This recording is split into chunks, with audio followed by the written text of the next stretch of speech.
kardeşim. Hi guys, welcome to my channel, our channel. Today we are going to sitting in cactus.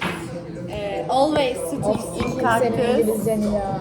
Bugün burada ne için buluştuk biliyor musunuz? Duru ve Ece'nin Alanyalıları.